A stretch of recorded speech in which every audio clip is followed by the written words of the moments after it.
Welcome back to the HUD, everyone. I'm Zacharoni, and kart racing games is my jam, or crack, or whatever you want to call it. This simple but fun genre can be traced back to the Mario Kart franchise, where it started off on the SNES, but it became recognized on the N64 with its 4-player mode.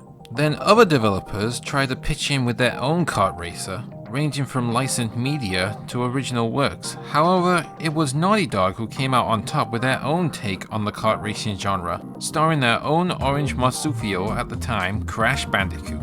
I enjoyed Crash Team Racing on the PS1, even though I was a child who still didn't know how video games work. Oh, and those piranha plants freak me out too. And since Crash got a remaster in 2017, it was only a matter of time before its spin-offs get a new coat of paint. So the first thing I did was head into adventure mode, and I decided to play it on normal, and on my first race it felt just like the original game, and I remember the first time I went on this track. But when I started another track, I discovered that the game can be notorious with its power-ups, which can be frustrating when you are trying to stay in first place. So I decided to start a new game on easy, just so I can unlock the boss characters in the game, and it was a cakewalk, especially against the bosses. After completing the campaign, well, half the campaign, I decided to play this with real opponents, and then this is the part where I discovered the game's true colors. You see, while the game can be easy to play, it can also be difficult to master, particularly the drift mechanic, where you need to time your drifts right around those sharp turns and then press the opposite drift button to get a speed boost without crashing into anything. The good news is, I managed to master this mechanic, but the bad news is, I never won a single race yet, mainly because the pros know which character type to use in certain tracks, and they know every shortcut in the game. Maybe this wouldn't be a problem if they added a stat ranking system so that some of the newbies won't have a hard time playing the game online. Then the next thing I did was take this game to my gaming hangout to play with my friends, and I was dominating them without a single hiccup.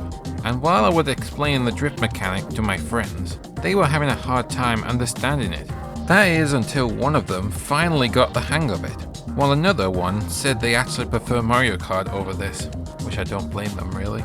Also worth pointing out, I like Coco's victory animation, where she just celebrates with a little dance and then take a selfie of herself instead of striking a pose at the player, giving her a bit more personality to her character, just like in the Insane trilogy, and let's hope we see more of her like this in future titles. The only complaint I have about this remaster, which is only a minor, is the way you unlock the extra characters. They cost 1500 Wumpa coins, and while you earn more coins in online matchmaking, single player content will just give you 20 coins per race, making it feel like a snail grind fest when you are saving up for a particular character you want. Like at least add another 0 at the end to feel like I accomplished something.